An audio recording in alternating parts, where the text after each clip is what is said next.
In a small village nestled between green mountains, there lived a wise man named Ahmed. Ahmed was renowned for his extensive knowledge of herbs and their health benefits. Default text. One day, a young man named Yusuf came to him, suffering from chronic digestive problems. Ahmed said to Yusuf, "You have tried many herbs, but there is one herb that can be the solution to your problem. It is ginger."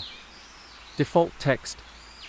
Initially skeptical, Yusuf decided to follow Ahmed's advice. He began adding slices of fresh ginger to his daily tea. As he drank the ginger tea, he felt a sense of relief and comfort. Default text. Yusuf noticed a significant improvement in his health. He no longer experienced digestive pain and had more energy than before. Excited about his discovery, Yusuf talked to a group of his friends outdoors, showing them slices of ginger and explaining its benefits. His friends listened attentively and were eager to try it themselves. Default text. As days passed, the benefits of ginger spread throughout the village.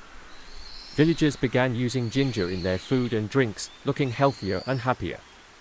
Ginger became a symbol of health and wellness in the village, thanks to Ahmed's wisdom and Yusuf's belief. Default text.